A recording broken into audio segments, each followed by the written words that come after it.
Muito boa tarde a todos.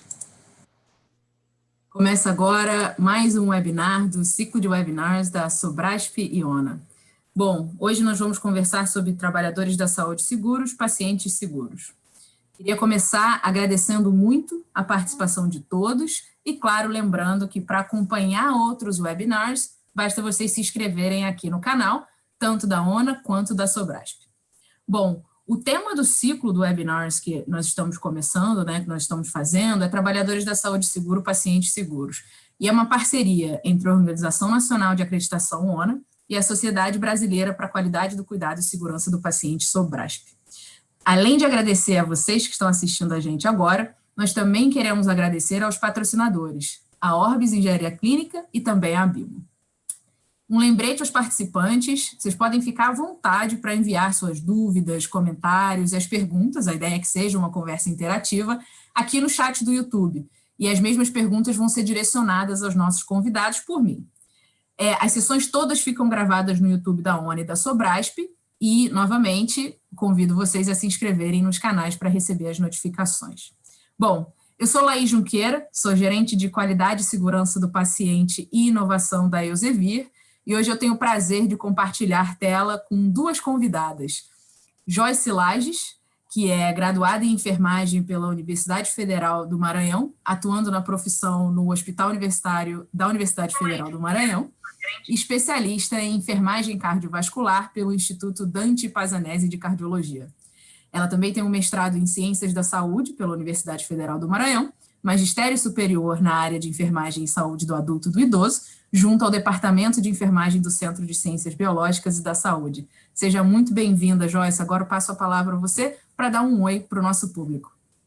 Eu agradeço o convite que foi feito em meu nome, mas em especial do Hospital Universitário, da minha universidade e da Empresa Brasileira de Serviços Hospitalares, e dizer que este é um momento muito importante de conhecimento e de troca também.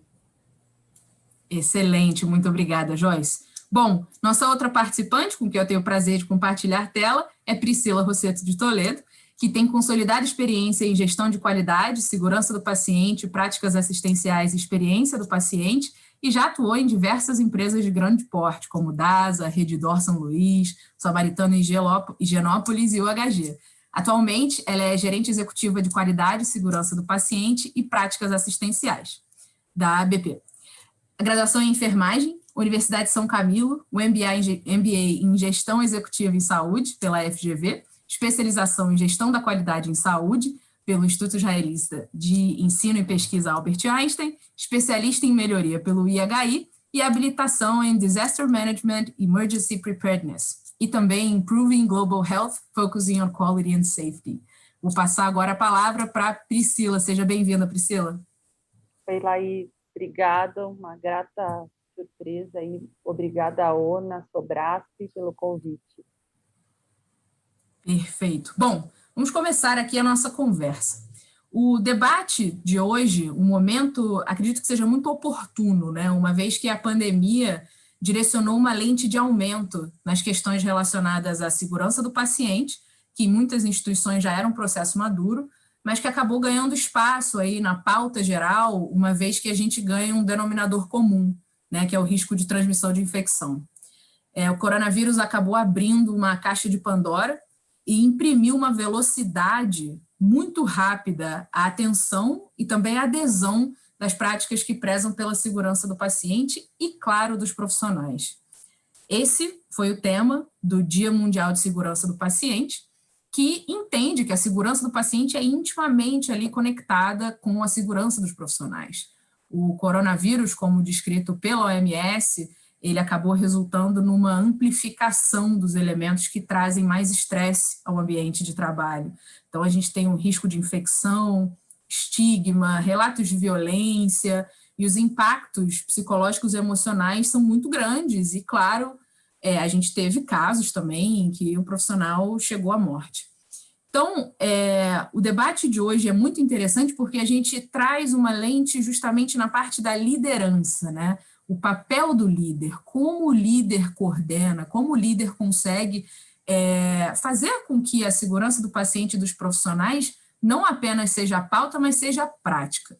Então, a primeira pergunta que eu vou fazer para as duas é a seguinte: liderança, quando a gente fala em liderança, existem vários níveis de liderança dentro de uma instituição, né? E eu gostaria que vocês compartilhassem com a gente como esses diferentes níveis se organizaram e como a liderança em si se organizou. Qual foi a designação dos papéis, quem fez o quê e onde entrou a segurança do trabalhador no aspecto da pandemia da Covid-19. E eu vou passar a palavra primeiro para a Joyce. Joyce, você pode compartilhar com a gente sua experiência? Sim, com certeza. Então, partindo do princípio que o líder é pessoa que entende e conhece pessoa, no nosso hospital, nós começamos já no mês de janeiro do ano de 2020 um planejamento, porque nós temíamos a chegada da pandemia aqui no nosso estado e, consequentemente, no nosso hospital, considerando que o nosso hospital ele é a maior unidade formadora para o estado do Maranhão, para profissionais da área da saúde, considerando que somos vinculados a uma universidade federal, mas também somos referência para toda a alta complexidade do estado, e um estado composto de 217 municípios. Então, como fazer isso? Primeira coisa, nós montamos um comitê operacional para o enfrentamento da pandemia. Esse comitê, ele era estruturado pelos líderes da casa. E aí nós tivemos o cuidado de ter os líderes, representatividade do líder estratégico, mas também da liderança operacional, sem perder de vista que nós temos aquele líder que ele não está formalmente constituído, mas que ele tem não diria um controle, mas ele tem uma ascensão sobre a equipe. Então, além desse comitê, nós também conseguimos, junto à Universidade Federal do Maranhão, 4 grandes lideranças da nossa universidade que formaram um comitê consultivo para a tomada de decisões do hospital, principalmente naquilo que concerne a evolução não só da estruturação do atendimento, mas como nós iríamos passar por atendimento de uma doença que nós não conhecíamos. Então, trabalhamos com todos os níveis de liderança, tanto na assistência, no ensino e na gestão. Então, isso para nós foi muito importante. Os comitês não eram formados só por profissionais da área da saúde. Então, ter outros conhecimentos, ter arquitetos, ter engenheiros, ter administradores, ter pedagogos, psicólogos, isso fortaleceu muito a nossa tomada de decisão, mas não só. Trouxe a todas as equipes do hospital muita segurança. E é importante colocar que nós observamos que, ao longo da pandemia, nós conhecemos novos líderes da nossa casa. Então, pessoas que eram lideranças e que nós não nos percebíamos dela no dia a dia da instituição. E o mais importante é que, quando o coletivo passou a ser uma tônica na nossa estrutura hospitalar, líderes foi o que mais nós podíamos contar. Então, fez uma diferença muito grande. Então, a percepção daqueles profissionais que tinham uma estrutura de conhecimento assistencial, mas que também conheciam a gestão do hospital e tinham uma capacidade psicológica para o enfrentamento, conhecendo que nós trabalhávamos com enfrentamento de uma doença que nós não conhecíamos, com uma dificuldade de estrutura que naquele momento se apresentava, sem falar no desconhecido. Maravilha. Achei muito interessante a abordagem das lideranças informais que acabaram surgindo, né? Enquanto a liderança formal se organiza, a gente percebe os pontos de lideranças informais que acabam sendo depois abraçadas ali na liderança formal. Muito interessante compartilhar essa experiência. Priscila, como é que funcionou do seu lado a questão da organização da liderança?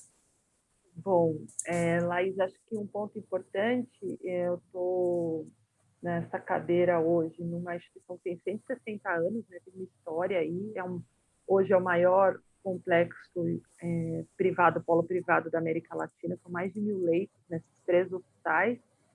A gente tem ainda como negócios medicina diagnóstica, serviços ambulatoriais e pesquisa, então não é somente um tipo de serviço, né? É como a gente faz com que esses serviços todos consigam se entender e se atualizar nessa estrutura. Sem sombra de dúvida, acho que foi a primeira vez que a incerteza passou a fazer parte como a única certeza da liderança. Então, liderança num momento de incerteza foi um teste para todos nós. A gente, às vezes, não tinha todas as informações, e acho que a primeira coisa que a gente aprendeu foi dizer eu não sei. Eu ainda não tenho essa resposta, mas isso precisou ficar muito claro.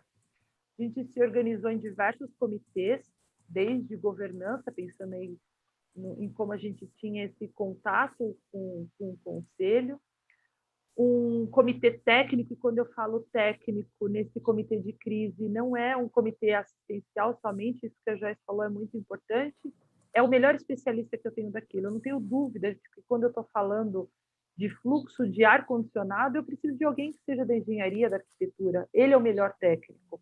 Quando eu estou falando de redimensionar fluxo, a pessoa que está lá na gerência de operação do dia a dia do hospital, ela tem o conhecimento de onde é melhor fechar qual elevador. Então, isso precisou ser um pouco domado. Eu acho que as pessoas precisaram ir ao palco, né? Então, não é só assistência. Sem dúvida nenhuma, foi uma pandemia em que trouxe a liderança assistencial para o front, mas a gente precisou respeitar essa liderança técnica multiprofissional.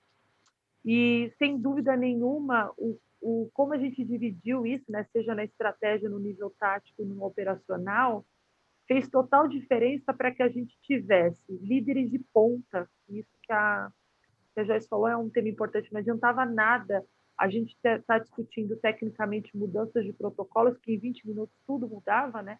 Mas se isso não chegasse à ponta, e só era possível chegar se a gente tivesse lideranças na ponta.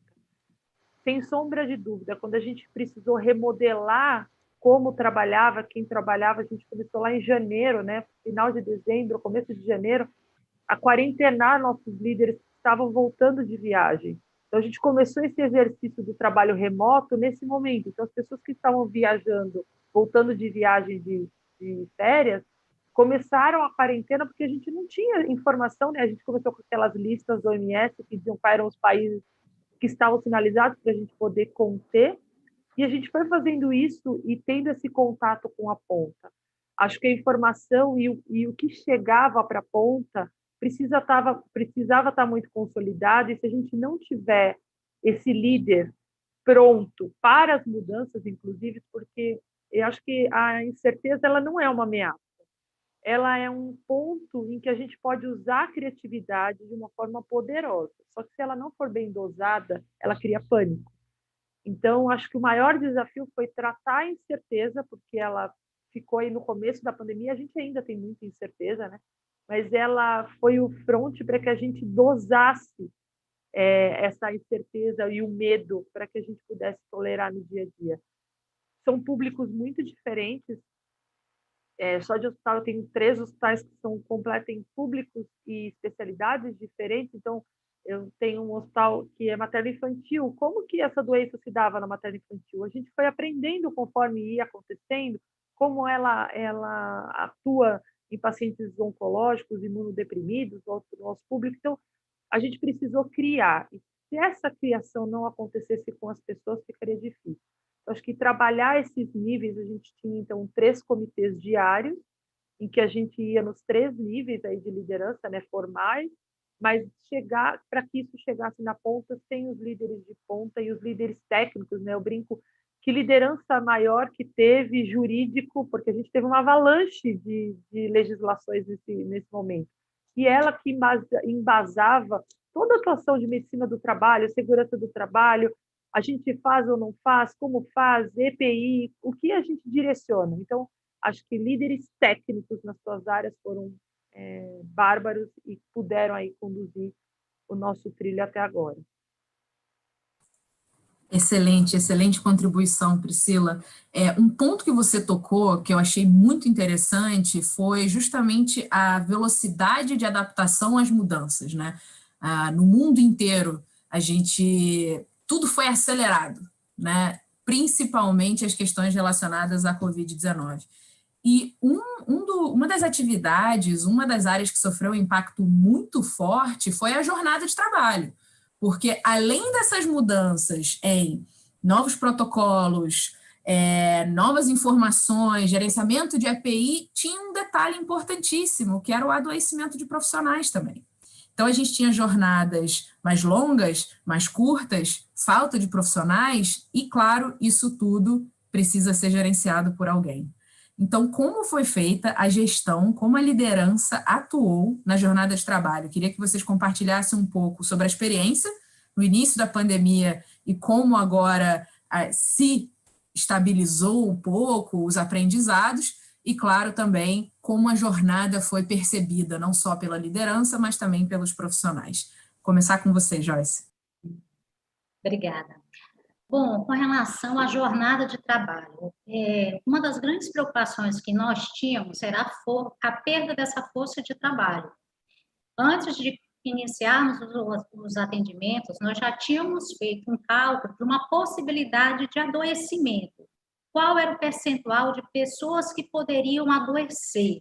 E como nós iríamos fazer a reposição dessas pessoas, considerando a necessidade de continuar atendendo. E aí, os nossos primeiros casos, a gente começa a atender no mês de abril, e logo na primeira e segunda semana, a gente teve um número gigantesco de afastamento. Outra coisa que nós tivemos aqui, e foi muito discutido com os consultores nossos, é que nós achávamos que quanto maior o tempo à beira de leito, maior seria a exposição. Então, nós pactuamos com as equipes que nós iríamos trabalhar com jornadas de 6 horas. E o que nós conseguimos trabalhar mesmo no período noturno com as equipes, com exceção da equipe médica plantonista da noite, que preferiu manter a escala de 12 horas. Então, foi um dos pontos que nós achamos que foi muito positivo em relação ao não só o percentual de adoecimento, mas também de perdas de vidas humanas, que graças a Deus nós não tivemos aqui. Então, gerenciar foi algo muito complicado, mas nesse contexto nós também tivemos que trabalhar com a força de trabalho existente no nosso hospital e com a contratação de recursos humanos temporários. E a grande questão foi, nós tivemos que trabalhar de maneira não árdua, mas assim, sem pensar em horas de trabalho com essas pessoas que chegavam no hospital e que não conheciam os nossos protocolos e que elas precisavam estar prontas e capazes, entendendo o nosso fluxo de trabalho. Por quê? Como eu disse, o nosso hospital é um hospital grande, nós temos 2 unidades hospitalares e 9 unidades ambulatoriais. Toda a força de trabalho de uma das unidades foi toda redirecionada para o atendimento do Covid. Quando nós começamos o atendimento, nós tivemos uma janela de oportunidade que era um prédio novo. Esse prédio novo ele foi todo remanejado, então nós tivemos a possibilidade de capacitar as equipes que já existiam no hospital ou recapacitar, considerando que muito daquilo que nós fizemos são coisas que para as quais nós já somos habilitados e treinados, por exemplo, como a lavagem de mão, utilização de EPI, paramentação, desparamentação. Então, isso foi um trabalho muito grande, mas nós tivemos que trabalhar, primeiro, mantendo escalas de 6 horas, independente de qual fosse a categoria, com exceção do plantão noturno do médico plantonista, e assim, a gente não trabalhou com extensão ou com jornada dobrada, porque o nosso medo muito grande, nós tivemos que implementar 40 leitos de terapia intensiva, foram leitos novos, esses leitos não existiam no nosso hospital, e 98 leitos de enfermaria só para atendimento dos casos de Covid. Então, o que nós tínhamos de recursos humanos em ambulatório, nas enfermarias, que davam atendimento a outras especialidades do hospital, elas foram prontamente remanejadas. As suas escalas de trabalho, elas foram todas recompostas. Isso deu para nós uma possibilidade de giro de equipe, fazendo com que uma equipe trabalhasse uma semana, ela trabalhava de segunda a sábado, e ela, na semana seguinte, ela folgava e a gente mantinha uma escala de 6 horas. Resultado de tudo isso, nós tivemos um percentual de adoecimento menor do que aquele que a gente tinha planejado, e graças a Deus a gente não perdeu nenhum dos nossos colaboradores, que para nós é muito importante, porque nós estávamos muito preocupados em assistir as pessoas, mas nós também tínhamos que cuidar de quem cuidavam dessas pessoas. Muito boa essa experiência, muito interessante esse compartilhamento. Priscila, como funcionou na Beneficência Portuguesa? Acho que um ponto importante, a BP já vinha num caminho aí de avaliar possibilidades de trabalho remoto, e um ponto muito importante, acho que nesse momento, foi definir rapidamente quem precisava ficar dentro do hospital e quem a gente poderia tirar, porque a gente pensou diretamente em a pessoa dentro do hospital, ela consome mais insumos, naquele momento a gente não tinha aí muita certeza de quanto isso ia durar e o que a gente ia utilizar, então a gente desmobilizou aí a área de recursos humanos, tecnologia da informação, desmobilizou muito rápido as pessoas que poderiam ter trabalho remoto, aí com disponibilização de todos os materiais disponíveis, os equipamentos, internet, mapeamento se a pessoa tinha ou não disponibilidade em casa, para que a gente pudesse tirar aquilo que era possível do back-office de dentro das áreas, para diminuir circulação em elevador, diminuir circulação em refeitório. Eu acho que esse foi um ponto importante e teve uma resolução assim, importante em como a gente mobilizou as pessoas dentro da BP, em pensar que a gente tinha uma estrutura enorme, então são muitas pessoas que por lá passam. O segundo ponto de atenção foi a racionalização dos profissionais do ponto de vista que a gente entendeu que naquele início eu ia ter atividades que eu não estaria tendo, então o ambulatório, o centro cirúrgico, e essas áreas foram desmobilizadas na medida do possível para funções assistenciais ou de suporte à assistência.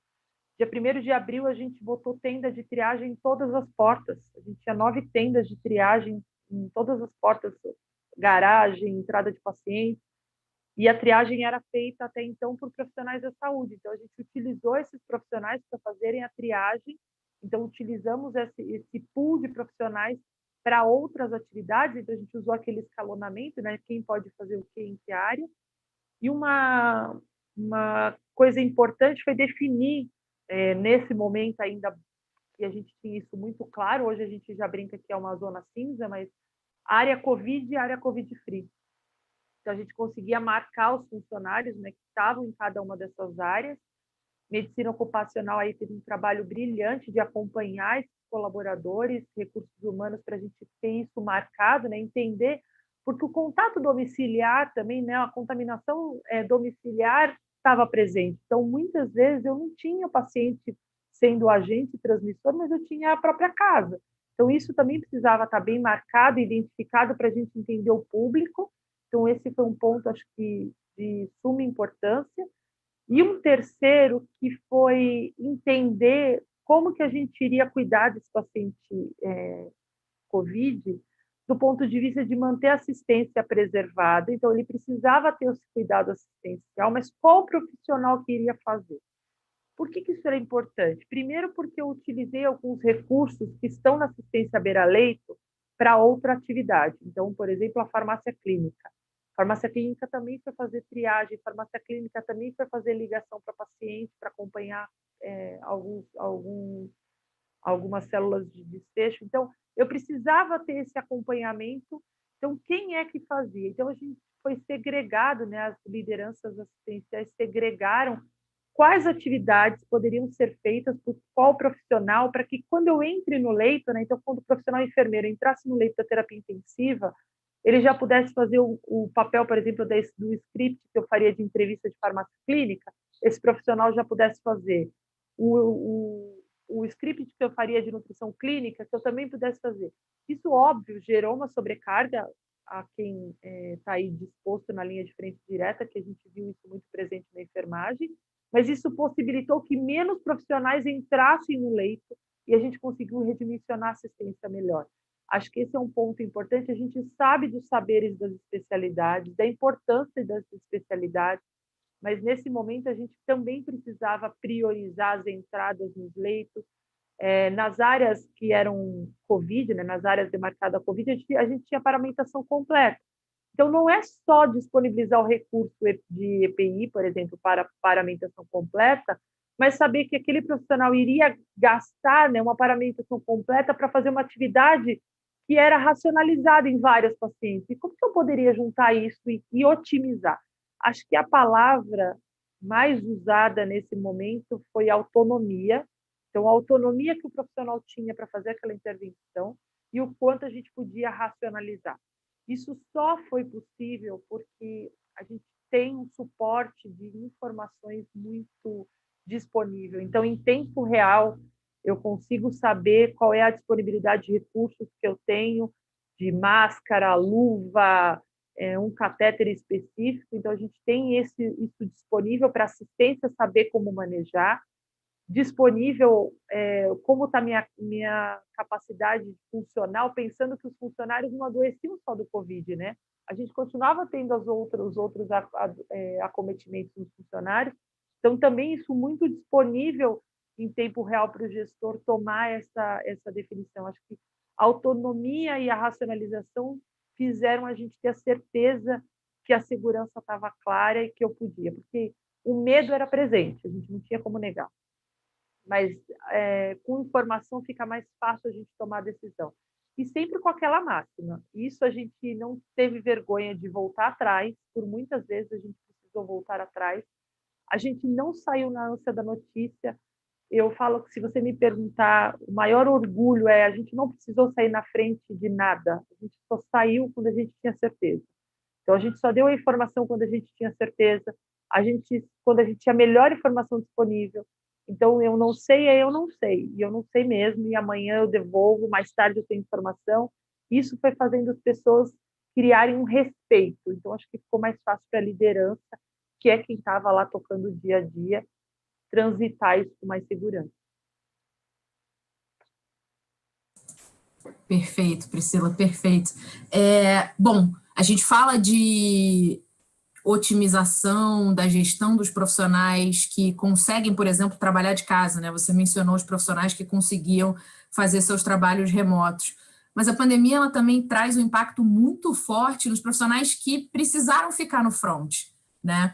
Tem um estudo muito interessante que foi realizado na Turquia, que ele analisou o impacto da Covid-19 nos profissionais de enfermagem, e tem várias porcentagens, elementos analisados, e um que chamou atenção especial, que foi mais da metade dos entrevistados, 54% dos entrevistados, relatou que a vida piorou depois do início da pandemia. E esse dado, infelizmente, não é surpreendente, né? Uma revisão sistemática recente também, aqui no Brasil, mostrou que a prevalência de ansiedade variou entre 23% e 44% na equipe médica. E também tem um estudo muito interessante conduzido na China, que reportou que a depressão era comum entre os profissionais da enfermagem na linha de frente da pandemia, com uma prevalência de 43%.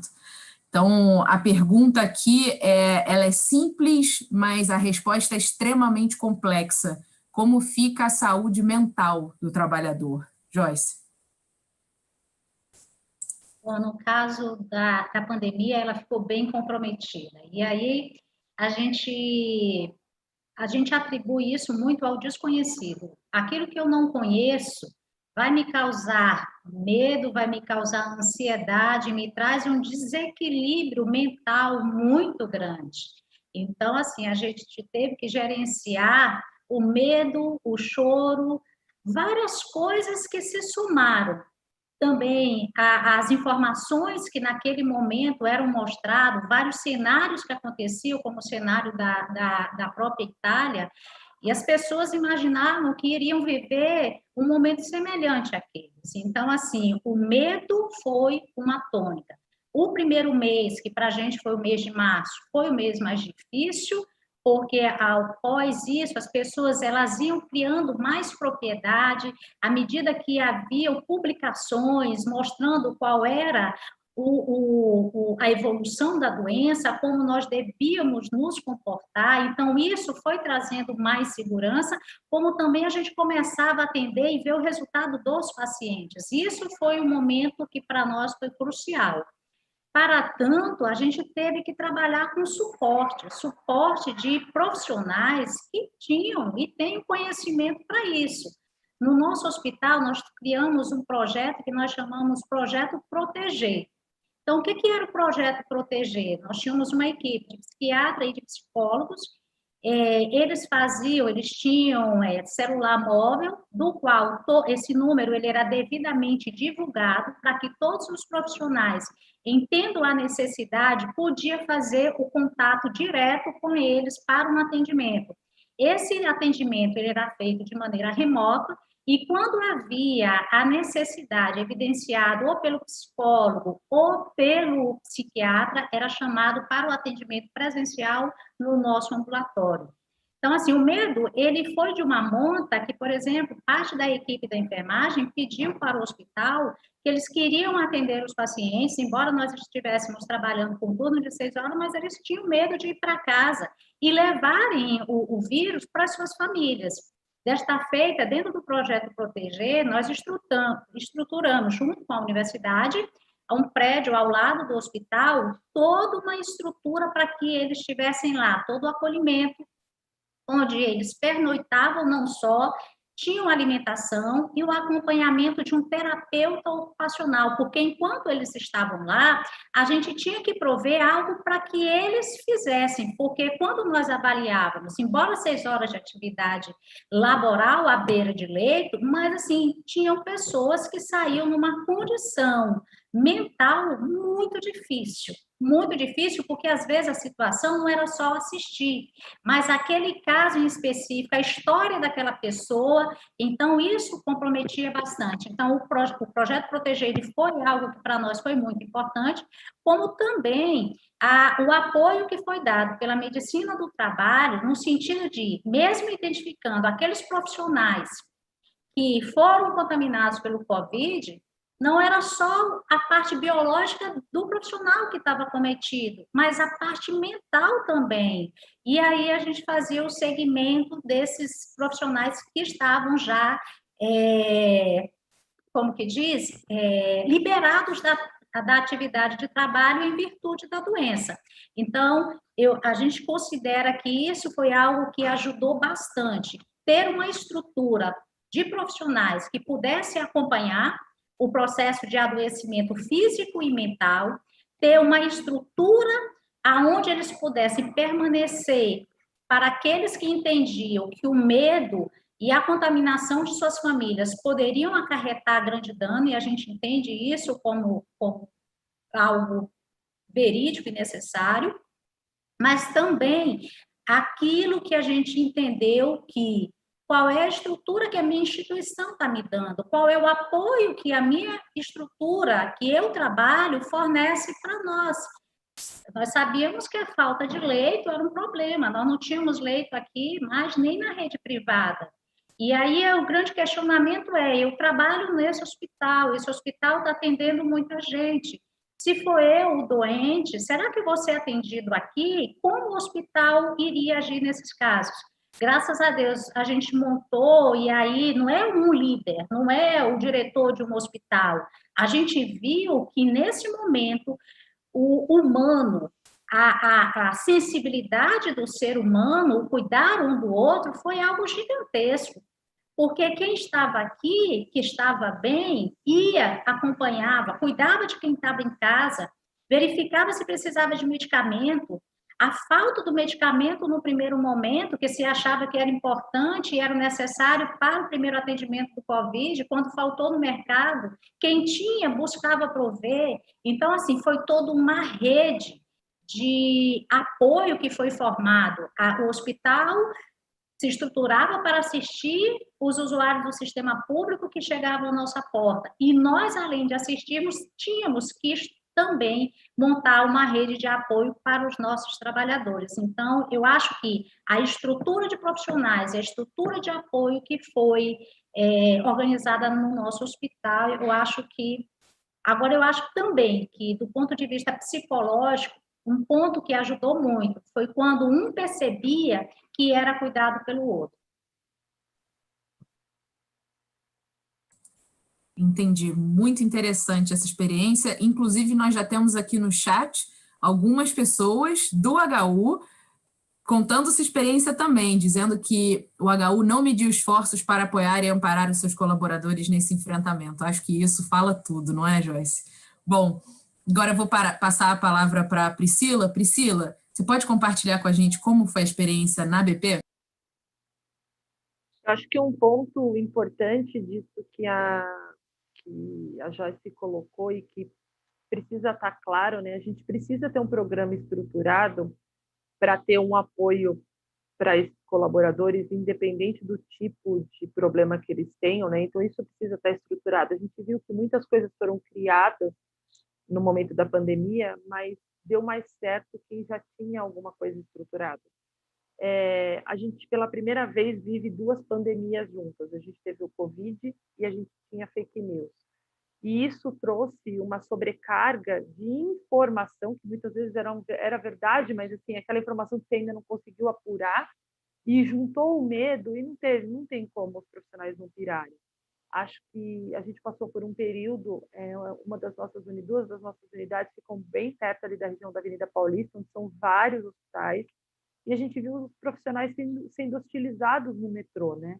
Rapidamente foi tomada a decisão de ter locais adequados para que esses profissionais pudessem tirar totalmente qualquer vestígio, né? Então não era só o uniforme da BP, não era isso, né? Tirar aquela roupa branca para que ele pudesse ir para casa como uma pessoa comum, para que ninguém visse que ele era um profissional da saúde. Só isso já impacta, acho que, na segurança psicológica dos colaboradores. A gente tem um programa estruturado de apoio ao profissional, né, que faz esse olhar, então, tanto do ponto de vista assistencial, a medicina assistencial esteve muito multiplicada para atender essas demandas assistenciais, seja presencial ou por telemedicina, quando possível.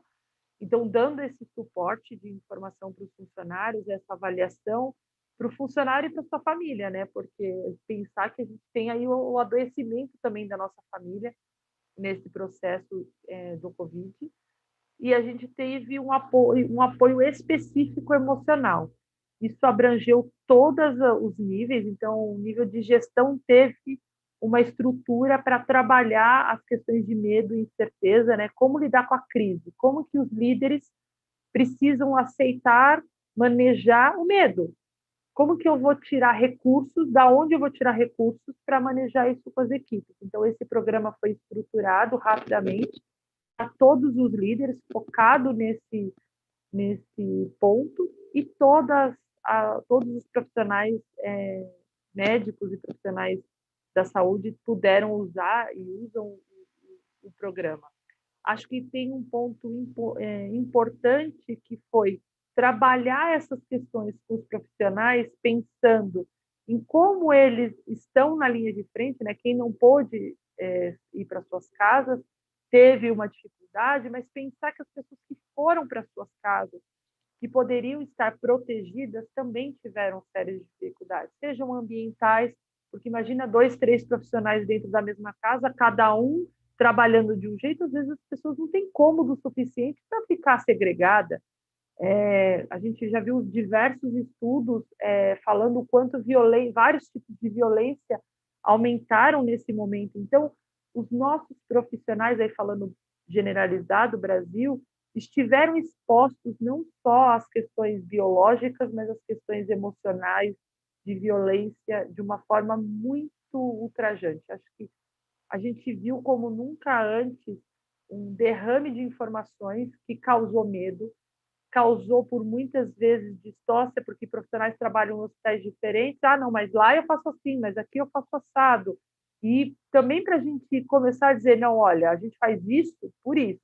Então, a gente tomou uma medida de deixar um paper em constante atualização, que a gente chamou de nota técnica, e lá estava toda a última informação. Então, se tivesse dúvida, estava disponível nas nossas plataformas digitais da intranet e para o mundo externo, nos nossos sites, Facebook. Então, na nota técnica tinha tudo de informação que ele pudesse ter de dúvida, e ele poderia sugerir perguntas e respostas. Isso foi nos alimentando em o que direcionar, o que falar. as lideranças locais, com os grupos focados, buscando isso, porque acho que o cuidado emocional é muito mais do que um ponto de atendimento único, né? Ele precisa ser uma jornada dentro do cuidado. E hoje, eu acho que a assistência teve uma sobrecarga importante, porque a gente, sem dúvida nenhuma, o cuidar desses doentes sem informação, com aquilo que a gente, informação, não tem tratamento, como eu estabilizo, foi muito pesado, mas teve todo o recurso familiar, né? Com quem vai ficar os filhos, então como que eu vou manejar isso? Então, óbvio que todo mundo ficou muito mais flexível nisso, né? Antigamente você ia ser um ultraje uma criança aparecer no meio de uma reunião por Webex. Agora você fala, não, ela pode acontecer, pode, está dentro de uma casa, em que não é que você baixou a guarda. Também a gente precisou ter novos métodos para poder trabalhar e manter, acho que, a segurança psicológica. Então, acho que isso foi um pouco do que foi trabalhado. Não, muito bom compartilhar essas experiências e acho muito importante a gente trazer não só, realmente, como você comentou, Priscila, a realidade quando os profissionais vão para casa, né? O que acontece? Não é uma medida totalmente, vamos dizer assim, à prova de qualquer tipo de problema que a gente possa ter, porque a insegurança também pode estar dentro de casa, né? Não somente no hospital. Eu vou começar a trazer agora, eu sei que eu estou vendo aqui no chat várias perguntas acontecendo, então vou começar a trazer aqui muitas pessoas já comentando, falando que o debate está excelente, gostando muito da temática. Para quem chegou agora, a gente está falando sobre o papel do líder na segurança do trabalhador e ouvindo as experiências da Joyce e da Priscila em São Paulo e no Maranhão.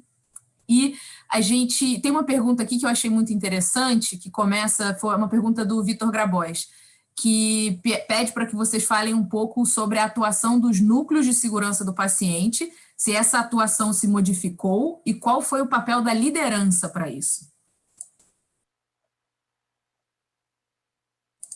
Pode começar você, Joyce. Bacana. Bom, com relação aos núcleos, eu diria para você que se eu já era apaixonada e incentivadora deles, hoje eu sou muito mais. Então, assim, não teríamos, se existe algum êxito, eu digo que ele é atribuído a todo um coletivo. Mas eu digo que no meu hospital eles foram fundamentais. Quando eu vi o trabalho que eles fizeram de capacitação, da força de trabalho que chegava, que não era do nosso hospital, de retreinar as equipes que estavam aqui, a rediscussão de cada um dos protocolos, e aí aquilo que foi dito pela Priscila. Olha, se a gente tomou uma tomada de decisão hoje que precisava ser revisitada, aquilo era discutido de maneira coletiva e eles estavam lá junto com a gente para poder implementar, para poder avaliar. O modelo de unidade de terapia intensiva que esse hospital adotou foi incentivado por eles. A como nós organizamos a nossa UTI foi tudo acompanhado por eles. Então, assim, eu diria para vocês que é o momento que o Brasil tem que refletir do quanto os núcleos de segurança é importante. Segurança do paciente é fundamental. Eu acho que isso já devia estar muito fortalecido nas nossas estruturas hospitalares e eu acho que a pandemia ela trouxe uma reflexão para nós. Nós precisamos pensar no hospital do século XXI e verificamos que nós ainda estamos no século passado do ponto de vista não só de tomada de decisão, mas da nossa infraestrutura e de padrões que precisam ser efetivamente adotados e seguidos, porque não adianta estar tudo muito bonito no papel, se aquilo de fato não acontece. E aí eu tomo para mim, como líder da minha organização, aquilo que é colocado como norma a ser seguido tem que começar de nós. Nós que somos os líderes estratégicos, nós que estamos na tomada de decisão, nós temos que começar a dar o exemplo, porque isso facilita o trabalho deles. Não adianta eu cobrar de quem está na beira do leito de UTI e falar assim, não use adorno e o superintendente do hospital usar. Então, se é para um, é para todos. Eu acho que isso é muito importante. Então, eu digo para vocês, segurança do paciente, gestão da qualidade é fundamental para salvar vidas, é fundamental para os resultados de uma organização. Excelente. Priscila, você compartilha com a gente a experiência da Beneficência Portuguesa?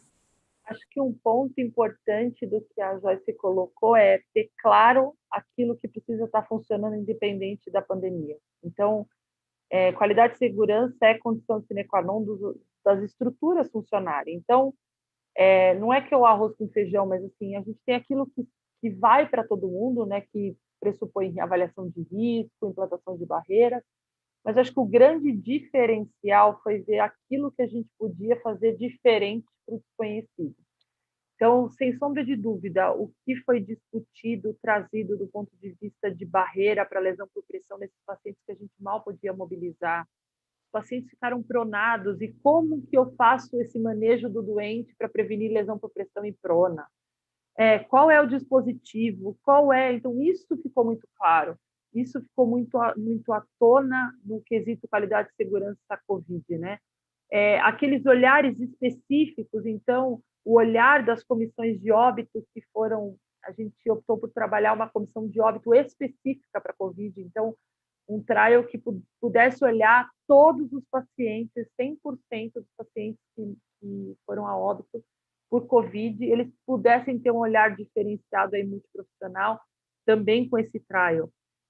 Um olhar, por exemplo, quando a gente começa a ter, pensando que a gente está não aprendendo, que a gente já está aí nos 6 meses, mas como tudo mudava, a atuação de farmácia clínica nesse manejo, né? Como que eu usava a farmácia clínica para identificar possíveis reações, manejo de droga, utilização, a gente fez parte de vários estudos usando medicamentos, então como que a gente acompanhava essas informações.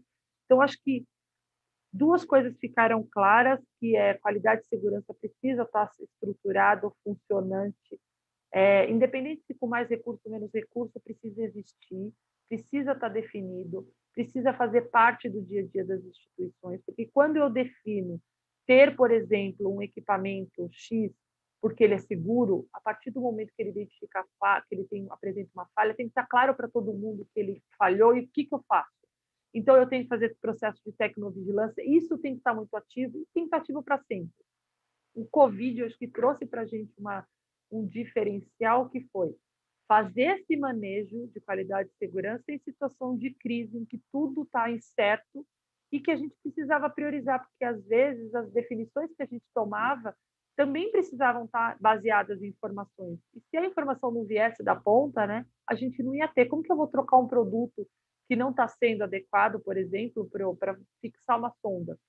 Se isso não vier da ponta, a gente não tem como ter essa informação. Então, acho que isso ficou muito cíclico, direcionar aquilo que a qualidade e segurança que deva funcionar estruturante e aqueles insights que a gente precisa trazer o tempo todo. Então, tudo aquilo que veio diferente no Covid, a gente precisou reforçar, e só quem está lá no dia a dia que consegue fazer isso. Eu acho que isso precisa estar muito próximo. E, sem dúvida, não existe um saber melhor do que o outro. A gente precisou unir os esforços de toda a equipe multiprofissional e entender como que eles podiam atuar nesse momento. Perfeito, Priscila. Uma outra pergunta que está aqui no chat, claro, se você está participando aqui com a gente, se você está assistindo, por favor, envie suas perguntas aqui no chat, eu vou tentar trazer o máximo de perguntas possível. Uma outra pergunta que apareceu aqui foi o seguinte: muitas organizações precisaram incorporar novos profissionais de saúde, como a gente conversou mais cedo. Como conseguiram ter esses profissionais prontos para atuar com segurança em tempo hábil? Como funcionou o treinamento, educação desses profissionais? Dessa vez eu vou começar com você, Priscila. Eu acho que um ponto importante, a gente tomou a decisão lá atrás da racionalização, e a gente discutiu logo no começo dos comitês de crise, que nessa incerteza, trazer alguém de fora, para nós o manejo ia ficar diferente. A gente, estruturalmente falando, a gente é muito grande. E aí até a pessoa se aculturar, para nós poderia ser um risco. Então, a gente optou por fazer o manejo interno, pensando aí em habilidade, quem pode fazer o quê, de que forma, como que a gente funcionaria, as coberturas, assim falando.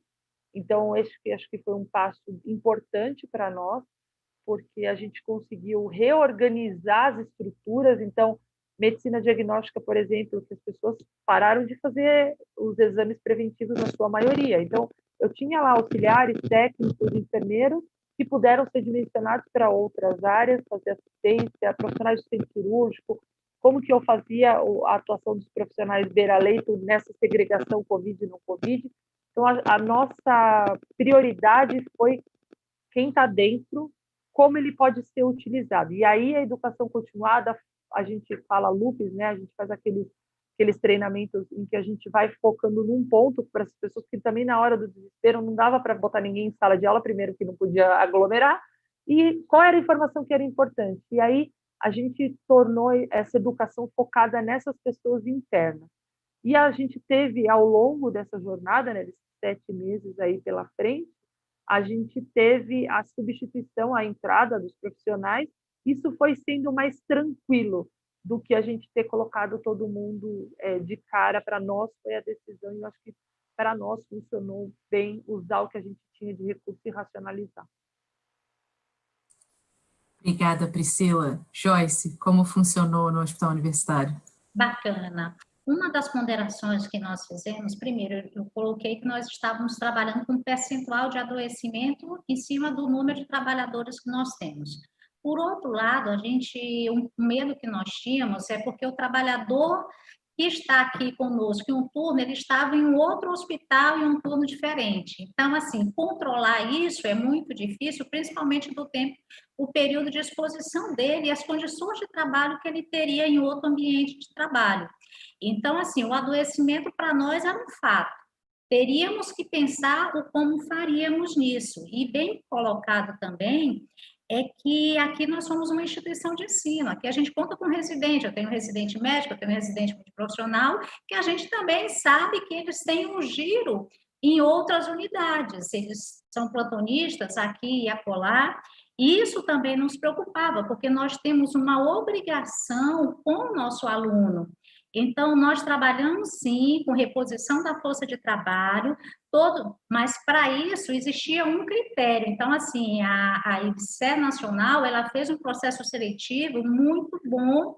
Isso permitiu com que a gente tivesse os critérios de entrada e, ao chegar essas pessoas, elas passavam pela capacitação, que essa capacitação, ela foi toda, como que diz, monitorada pelo núcleo de segurança, de qualidade e segurança do paciente do nosso hospital, mas também com as equipes que nós montamos de monitoramento e acompanhamento desses treinamentos. E outro, um profissional, um novo, ele sempre estava com um antigo da casa. Então, esse pareamento, ele foi muito bem trabalhado, principalmente na enfermagem. Entendi. A gente tem mais algumas perguntas aqui. Infelizmente, nós só temos mais 7 minutos, então a gente vai tentar aqui trazer o máximo de perguntas possível. Tem uma conversa aqui muito interessante acontecendo no chat, e essa aqui é a parte, eu acho que uma das partes mais interessantes da gente fazer essa discussão no YouTube, né? Que a gente começa a ter essa troca, essa interação com o público e com pessoas de diferentes hospitais. Estou vendo aqui uma troca entre a Mônica Costa e a Vilca Castro discutindo sobre a experiência que elas tiveram com teleatendimento e como foi interessante e importante e como o Hospital Universitário da UFMA deu apoio a essa questão. E a Sâmia Maquino também está compartilhando a experiência dela na UBS, em que ela trabalha. Então, bastante interessante as discussões e as experiências que estão sendo compartilhadas aqui. A gente tem uma pergunta que é um pouco mais específica, da Dayana, que é quanto aos profissionais de laboratório, que são indispensáveis nesse momento para testar os pacientes e que também estavam expostos a risco de contaminação, né, à amostra do paciente. Como foi a condução? Como vocês lideraram a segurança desses profissionais mais especificamente? Vou começar com você, Priscila. Eu estava falando no mudo. Acho que tem um ponto importante de discutir, que é a racionalização tem que vir em toda a cadeia. Então, até profissionais que são indispensáveis, a gente precisa racionalizar. Acho que tem algumas informações de coleta de material que já na frequência podem ser feitas pelo profissional de enfermagem, por exemplo, no momento de uma punção. Isso é uma racionalização. É óbvio que tem algumas coletas específicas, como a coleta do PCR, por exemplo, em que precisa de um treinamento, de uma habilidade específica, aí eu direciono. Então, acho que esse é um ponto importante de falar da racionalização. Eu sempre brinco que quando você, no frigir dos ovos, você vai ver que gestão de risco é o dia a dia de todas as organizações. É o mote que vai direcionar para onde você vai. Então, trabalhar a racionalização faz com que você pense, quem está lá executando é o único profissional que pode executar? E você fazer esse exercício, e aí de verdade sem mimimi nenhum, porque muitas vezes a gente fica pegado numa categoria profissional e você acha que não é possível fazer. E você, nesse momento, gente, é ir para o front. Então, assim, o que é preciso fazer? Óbvio, algumas coisas técnicas, eu vou ter os técnicos e aí eu vou racionalizar a escala, porque aí eu não vou poder, vamos dizer assim, eu não vou poder atender todo mundo em 1 hora, eu vou atender em 2, porque eu só tenho aqueles profissionais especializados. Como que eu segrego? Então, acho que gestão de risco é racionalizar, seja pela especialidade, ver que em outro profissional pode fazer. Então, coleta de sangue comum, outro profissional pode fazer. E aquilo que é específico, também o profissional de laboratório pode ser treinado. E aí eu estou lá na bancada. Não dá para eu ser biomédico, farmacêutico de bancada, você não tira do bolso. É racionalizar a escala de trabalho, porque não tem muito o que você manejar com aquilo que é muito específico. Acho que você precisa ter autonomia e gestão de risco para tomar diretriz. Bom, aqui no nosso... Perfeito. Pode ir, Joyce. Eu ia só chamar seu nome. Aqui o que nós fizemos nós já temos a enfermagem à beira do leito. Nós tínhamos que racionalizar, inclusive em insumos, porque nós sabíamos que tínhamos que trabalhar com aquilo que nós conseguíamos adquirir no mercado brasileiro. Então, o que é que ocorre? Se eu já tenho a enfermagem à beira de leito, uma coleta que a enfermagem pudesse fazer era feita pela própria enfermagem. Os técnicos em laboratório, eles ficaram direcionados para trabalhar no processamento do exame e não na coleta.